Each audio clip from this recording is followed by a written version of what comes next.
सद्गुरु सुखराम जी महाराज ने धन्य हो। सद्गुरु युक्ति राम जी महाराज ने धन्य हो। सद्गुरु स्वामी श्री कुशाल दास जी महाराज ने धन्य हो। संत श्री ज्ञानेश्वरी बाई जी महाराज ने धन्य हो। गुरुदेव आपके धिन धिन हो, महाराज आपके धिन धिन हो।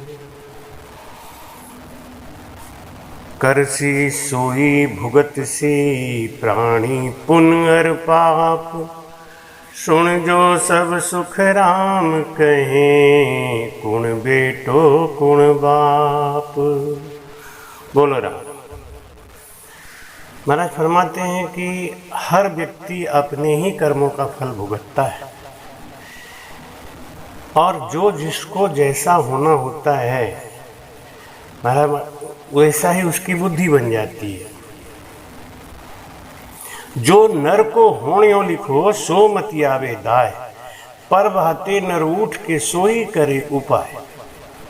सुबह सुबह उठते ही हम वही काम करते हैं जो हमारे प्रारब्ध में लिखा हुआ है।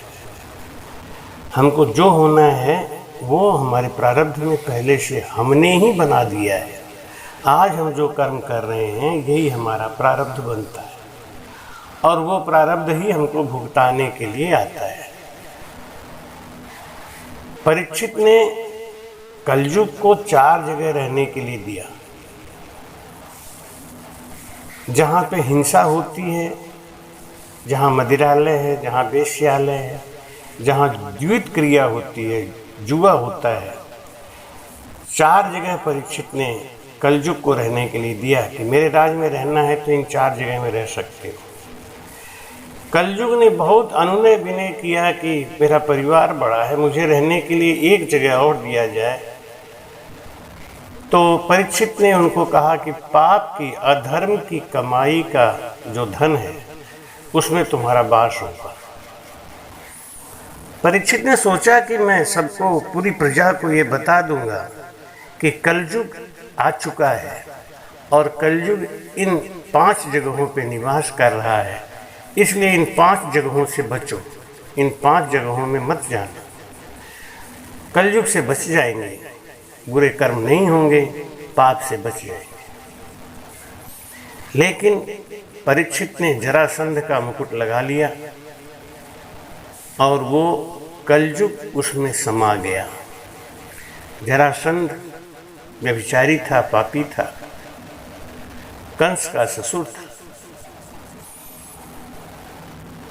परीक्षित को मुकुट धारण करते ही उनके दिमाग में कलयुग समा गया और कलयुग में संतों की महिमा नहीं होती। समीक मुनि का अपमान किया, श्रृंगी ऋषि ने उनको श्राप दिया। इस विषय को लंबा नहीं करके मैं छोटा इसलिए कर रहा हूँ क्योंकि मुझे अपने मूल विषय किसने दिया अपने 1000 पुत्रों को आग में भस्म होने का श्राप, वो कौन सी माँ थी जिसने अपने ही पुत्रों को आग में भस्म होने का श्राप दे दिया। और वो आग में भस्म किस तरीके से हुए, इस कथा को लाने के लिए मैं भागवत की इस कथा को छोटा कर रहा हूँ। श्रृंगी ऋषि ने परीक्षित को श्राप दिया कि 7 दिन के अंदर तुमको सर्प काटेगा और तुम मर जाओगे। परीक्षित ने उस श्राप को अंगीकार किया, स्वीकार किया और गंगा के किनारे जाके बैठ गए। अपने 4 पुत्रों, परीक्षित के 4 पुत्र थे, जन्मेजय, श्रुतसेन, भीमसेन और उग्रसेन। बड़े बेटे जन्मेजय को राज देके परीक्षित गंगा के किनारे जाके प्रायश्चित के लिए तप करने लगे। उन्होंने सब ऋषि मुनियों को बुलाया और कहा कि जिनको 7 दिन के अंदर सर्प काटने से मृत्यु होनी है, अधोगति में जाना है, उसकी अच्छी गति कैसे हो, इसके लिए आप लोग कोई विधान बताएं।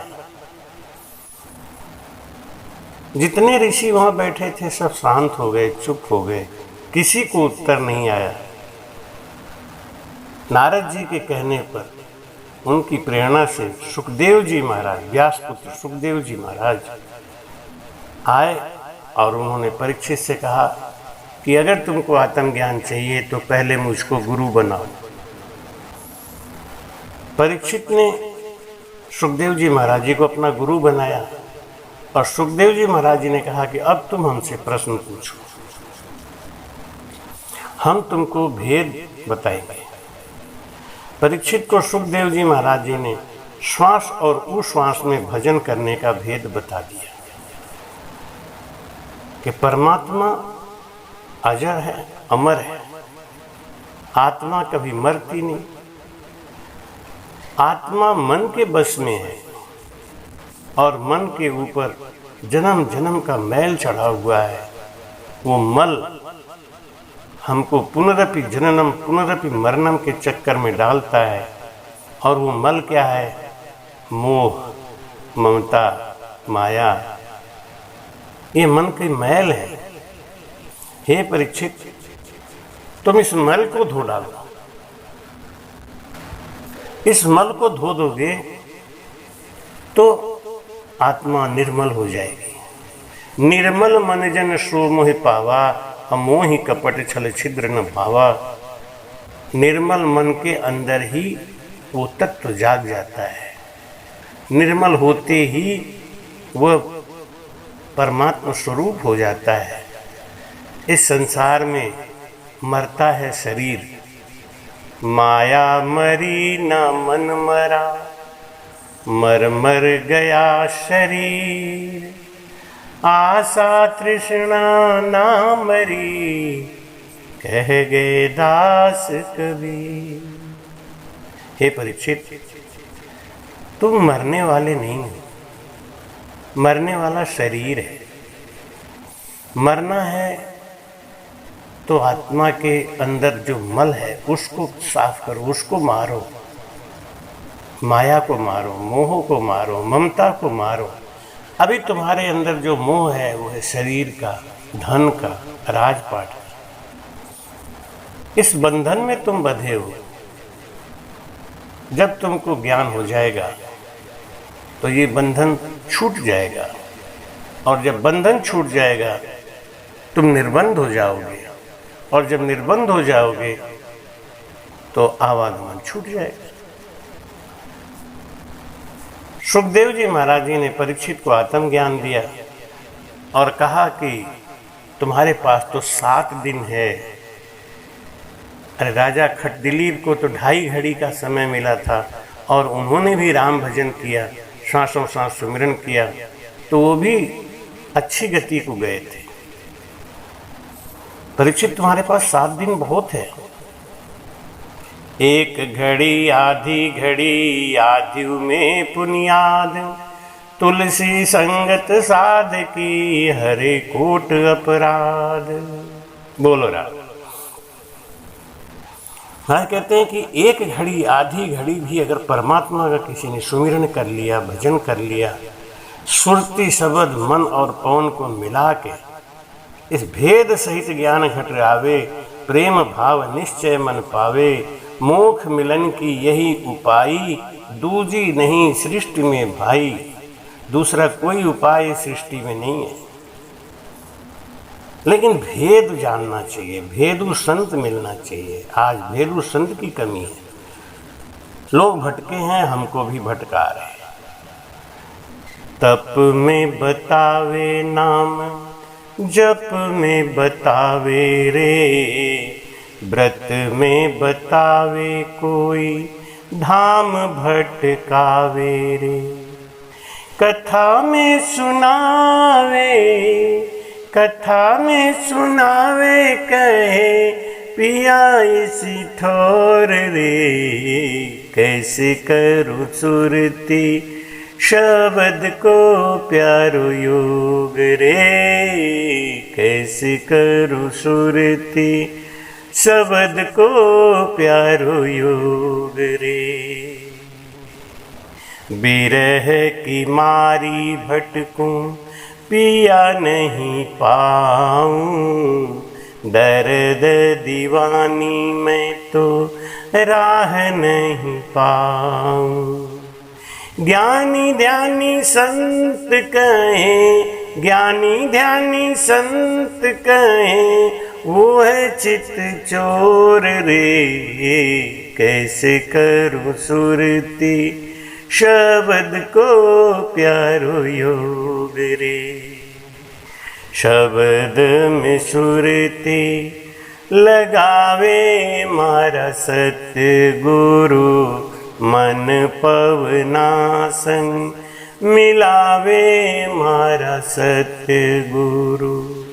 प्रेम में बतावे, प्रेम में बतावे, कहे पिया नहीं और रे, कैसे करूं सुरती शब्द को प्यारो योग रे, कैसे करूं सुरती शब्द को प्यारो योग रे। द्वादश कमल की सेज पे सोऊं, पिया संग खेलूं लाज जगत की खो। खारो लागे जग सब अनुभव को जोर रे, कैसे करूं सुरती शब्द को प्यारो योग रे, कैसे करूं सुरती शब्द को प्यारो योग रे। कैसे करूं सुरती से, ये भेद कोई नहीं बताता। कोई जप बतावे, कोई तप बतावे, कोई व्रत बतावे, लेकिन शब्द और सुरती का मेल कैसे होगा? शब्द में सुरती कैसे समाएगी, श्वासों में मन कैसे समाएगा, और इनके संग भजन कैसे होगा? ऐसा भजन कोई सीख ले, कोई जान जाए। तुम्हारे कहते हैं एक घड़ी आधी घड़ी हरि को ध्यान धरे रे, वासरवर जिग जोग जप को नाई करे रे। एक घड़ी आधी घड़ी 68 तीरथ नहाई के, नित न्यात जिमावे, तो छीन भर ध्यान के जोड़े नहीं आवे। एक घड़ी आधी घड़ी, लाख बरस लगत तपसु, पंच इंद्रियां मारी, तो इध को नाम है, जे जन हृदय धारे। एक घड़ी आधी घड़ी हरि को ध्यान धरे रे, वासरवर जिग जोग जप को नाही करे रे। एक घड़ी आधी घड़ी, क्रोड़ जतन करणी करे, बिंद राखे माई। कै सुख देव तो नाम के चितवन समनाई। एक घड़ी आधी घड़ी हरि को ध्यान धरे रे। वासरवर जिग जोग जप को नाई करे रे। एक घड़ी आधी घड़ी। बोलो राम। महाराज कहते हैं कि एक घड़ी 22 मिनट और 40 सेकंड के आसपास की गणना बैठती है, क्योंकि 24 घंटे में 64 घड़ी होती है। लेकिन हम संत लोग मोटा मोटा मान लेते हैं कि 22 मिनट 40 सेकंड कौन निकाले, तो 24 मिनट को मान लेते हैं। 24 मिनट की एक घड़ी माना जाता है। वैसे तो अगर 64 घड़ी होती है 24 घंटे में, 64 के अंदर 24 का भाग देंगे तो 22 पॉइंट समथिंग आता है। लेकिन उसको राउंड फिगर करने के लिए ऐसा बना लेते हैं कि 24 मिनट का एक घड़ी और 12 मिनट की आधी घड़ी। एक घड़ी आधी घड़ी हरि को ध्यान धरे। सुरती शब्द मन पवन को इकट्ठा करके अगर कोई 12 मिनट भी बैठ के उस योग को, साधना को कर लिया तो 68 तीर्थ नहाइए नित न्यात जिमावे। 68 तीर्थ नहा के और रोज भंडारा करे तो भी इसकी बराबरी नहीं कर सकता। तप करके इंद्रियों का दमन करके लाख वर्ष तक बैठा रहे तो भी इस भजन की बराबरी नहीं कर सकता। करोड़ जतन करनी करे बिंद राखे माई जति पना रखे।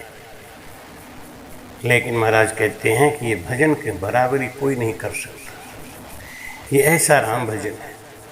सुखदेव जी महाराज ने परीक्षित को ऐसा आत्मज्ञान दिया और परीक्षित का अंत समय में शरीर से और राज से, धन से, स्त्री पत्नी बच्चे सबसे मोह हट गया।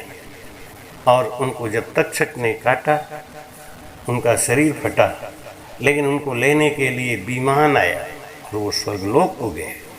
अधोगति नहीं हुई, बच गए अधोगति में जाने से।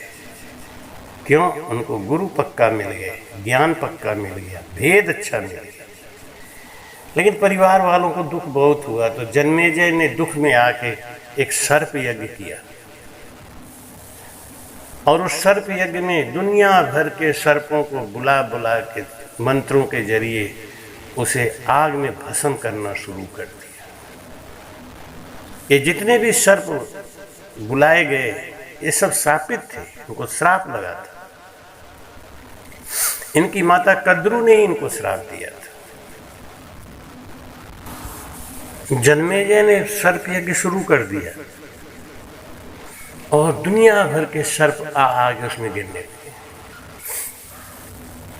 जन्मेजय ने कहा ब्राह्मणों से कि ये ब्राह्मण तक्षक क्यों नहीं आ रहा है? तक्षक को आना चाहिए, क्योंकि तक्षक को भस्म किए बगैर ये यज्ञ पूरा नहीं हो सकता। ब्राह्मणों ने कहा कि तक्षक जाके इंद्र के सिंहासन से लिपट गया है। जन्मेजय ने कहा कि आप कोई ऐसा मंत्र पढ़ें कि इंद्र के आसन सहित तक्षक आना चाहिए। और ब्राह्मणों ने ऐसा मंत्र पढ़ा, ऐसा यज्ञ किया कि तक्षक सहित इंद्र का सिंहासन मृत्युलोक की तरफ आने लगा। महर्षि अंगिरा के पुत्र बृहस्पति जी महाराज ने ये देखा कि ये तो बड़ा अत्याचार है, सर्प यज्ञ को रोकना चाहिए। और उन्होंने आके जन्मेजय से कहा कि मुझ ब्राह्मण को कुछ भिक्षा दो, कुछ दान दो। जन्मेजय ने पूछा क्या चाहिए आपको? मेरा यज्ञ चल रहा है और यज्ञ के समय में किसी ब्राह्मण को निराश नहीं कर सकता, आप बोलिए आपको क्या चाहिए? उन्होंने कहा कि ये सर्प यज्ञ रोक दो।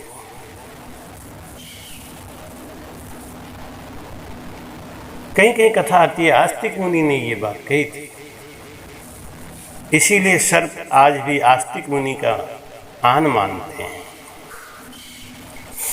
ओम आस्तिकाय नमः, ओम आस्तिकाय नमः का मंत्र पढ़ते हुए आप कहीं रास्ते में जा रहे हैं तो आपको असला नाग नहीं मिलेगा, वो रास्ता छोड़ देगा।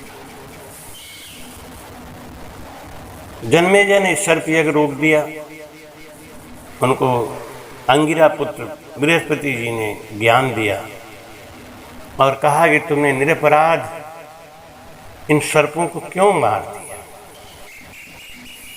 तक्षक आ चुका था, जन्मेजय ने देखा और कहा कि एक बार मुझे इस तक्षक को अपने हाथ में ले लेने दो।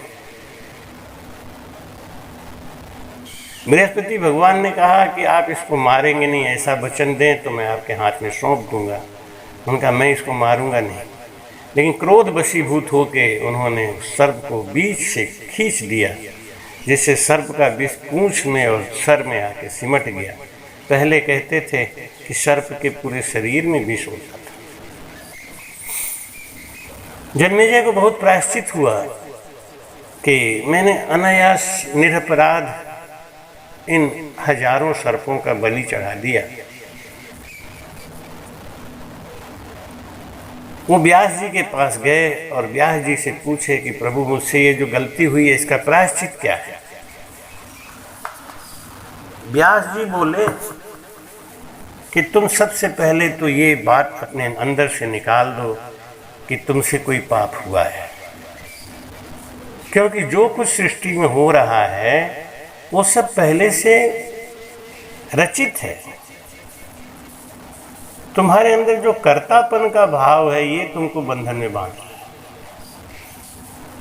करण हार समर्थ है, न्यारो तोसु कछु न सरिए, साहेब जी सु डरिए मंदे, साहेब जी सु डरिए। करने वाला परमात्मा है, तुम करने वाले नहीं हो। जन्मेजय ने कहा कि अगर मैंने जिद नहीं किया होता तो ये हजारों सर्प भस्म होने से बच गए होते। व्यास जी ने कहा कि ये भी पहले की एक घटना है, ये विधि का विधान है।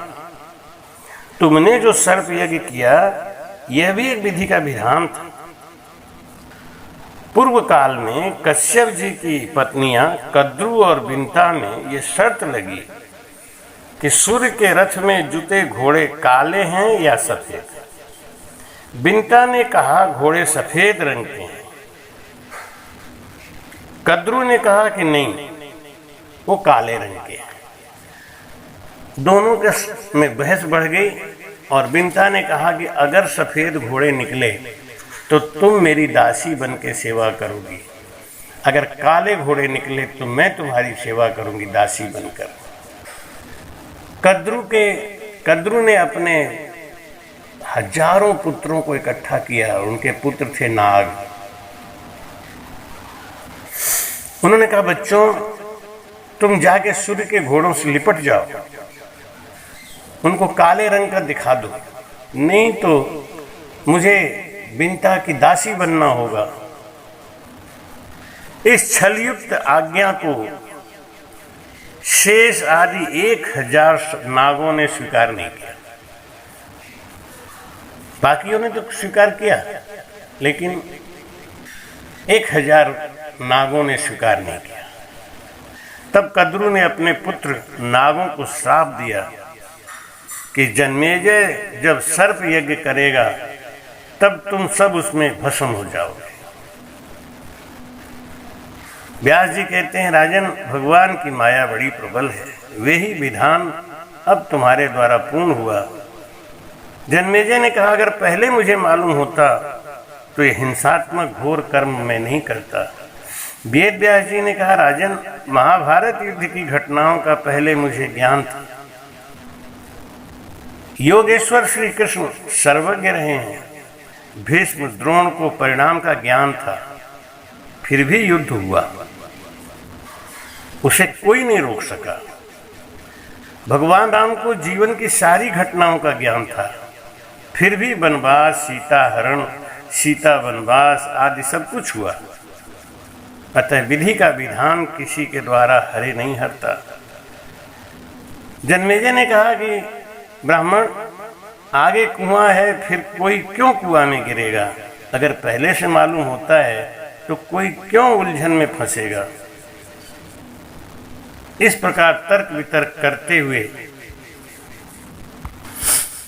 जन्मेजय को समझाया व्यास जी ने और कहा कि देखो राजन, तुम्हारे भविष्य की एक घटना में तुम्हें वर्णन करता हूं। उनसे बचकर अगर रह सको तो रहना, किंतु तुम उससे बच नहीं पाओगे, ये मैं तुमको वादा करता हूं।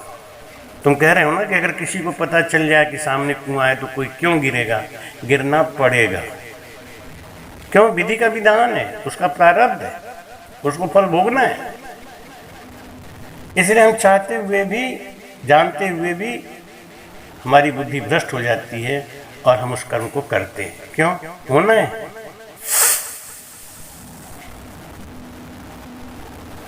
महाराज कहते हैं कि हे राजन, भारतवर्ष के दक्षिणावर्त में शिकार खेलने तुम मत जाना कभी भी। अब तुम राजा बन गए हो, परीक्षित का स्वर्गारोहण हो चुका है। तुम राजा बनने के बाद दक्षिणवर्त में शिकार खेलने मत जाना, किंतु तुम जाओगे। अगर तुम वहां शिकार खेलने जाते हो तो किसी भी स्त्रियों से बात मत करना, परंतु तुम स्त्री का सौंदर्य देखकर उनसे वार्तालाप करोगे। अगर उस स्वर्ग सुंदरी से वार्तालाप करो तो उसके साथ विवाह मत करना, परंतु तुम उसके रूप और लावण्य पर मोहित होकर विवाह करोगे। अगर उस अप्सरा के साथ विवाह हो भी जाए तो उसे अपने राजधानी में मत लाना, परंतु तुम उसके शब्द जाल में फंसकर राजधानी उसको लेकर आओगे। अगर उसे राजधानी लेकर आओ तो यज्ञ समाप्ति पर ब्राह्मणों के भोजन पंक्ति में उस स्त्री से सेवा मत कराना, परंतु वह सेवा का महत्व बताकर ब्राह्मणों को भोजन परोसेगी। उसी समय हवा के वेग से उसका वस्त्र इधर उधर होगा। तब कई ब्राह्मण रानी के वस्त्रों को देखकर हंसेंगे। तब तुम क्रोध मत करना, क्योंकि ब्राह्मणों के ऊपर क्रोध करना अपने मौत को निमंत्रण देना है। ज्ञानी ब्राह्मण से दूर रहना चाहिए। राजा, योगी, अग्नि, जल, इनकी उल्टी रीत, डरता रहिए परशुराम, ओछी पाले प्रीत। तुम क्रोध मत करना, परंतु तुम उन ब्राह्मणों पर क्रोधित होकर तलवार निकाल लोगे। ब्राह्मण क्रोधित होकर तुमको कोढ़ी होने का श्राप दे देंगे। उसी समय वह स्वर्ग सुंदरी तुमको छोड़कर चली जाएगी। तब तुम मेरे पास आओगे, मैं तुमको महाभारत पुराण की पावन कथा सुनाऊंगा। ज्यों ज्यों तुम्हारी कोढ़ झड़ती जाएगी। कथा सुनते समय तुम बीच में तर्क वितर्क मत करना, परंतु तुम तर्क करोगे और करोड़ बाकी की शरीर, जो कोढ़ है शरीर में जो बचा रह गया है, वो बना रह जाएगा। अगर तुम तर्क वितर्क नहीं करते तो तुम्हारा कोढ़ ठीक हो सकता था, लेकिन तुम करोगे। समय बीतने पर एक बार राजा जन्मेजय ने प्रजा रक्षा हेतु अपने राज्य में चारों ओर भ्रमण किया। भ्रमण के समय वह भारत के दक्षिणावर्त की ओर चले गए और जैसा जैसा व्यास जी ने उनको बताया था वैसा ही हुआ और कोढ़ी होने का ब्राह्मण ने श्राप दे दिया। अप्सरा बिजली की तरह आई और चली गई। राजा जन्मेजय वेद व्यास जी के आश्रम में आया। भगवान वेद व्यास जी ने महाभारत की कथा सुनाना शुरू किया। जब भीम के युद्ध का वर्णन शुरू हुआ और उसमें भीम के द्वारा कई हाथियों को आकाश में फेंके जाने व कंकाल आकाश में ही रह जाने का प्रसंग आया, तब राजा जन्मेजय बीच में तर्क करने लगा। व्यास जी ने कहा, मैंने तुमको मना किया था, तर्क मत करना, सुनते जाओ। जन्मेजय ने कहा, यह बात मैं मान ही नहीं सकता। जब जन्मेजय ने कहा कि मैं ये बात नहीं मान सकता, व्यास जी बोले, मैंने तुमको मना किया था तर्क मत करना, लेकिन तुमने तर्क किया। और उस तर्क को साबित करने के लिए वेद व्यास जी ने अपने योग बल से जितने हाथियों के कंकाल थे उनको ज़मीन पे ले आए। उन्होंने कहा कि देखो मैं उन कंकालों को ज़मीन पे लाता हूँ, तुम अपनी आंखों से ही देखना। वेद व्यास जी ने संकल्प से सारे हाथियों के कंकाल धरती पर ला दिए, जैसे आकाश मंडल से उल्काएं गिर रही हैं। तब जन्मेजय ने श्री वेद व्यास जी के चरणों में अपना सिर रखकर बड़ा पश्चाताप किया और भगवान की माया को प्रबल मानकर प्रभु की शरण ग्रहण कर आत्मचिंतन शुरू कर दिया। श्री वेद व्यास जी ने राजा को वाल्मीकि जी की साधना स्थली ले जाकर चरण धूलि में स्नान कराया। उससे उनकी सारी कोढ़ दूर हो गई। राजा जन्मेजय होनी को बलवान मानकर नित्य भगवान नाम का स्मरण करने लगे, भजन में लग गए। उनको आत्म तत्व की प्राप्ति हुई। महाराज जी कहते हैं कि ये जीव प्रारब्ध के बस में बंधा हुआ है। सर्प यज्ञ क्यों हुआ और 1000 सर्प उस यज्ञ में क्यों भस्म हो गए? क्योंकि माता कद्रू ने अपने ही बच्चों को श्राप देके उनको भस्म होने का श्राप दिया था। सद्गुरु सुखराम जी महाराज ने धन्य हो।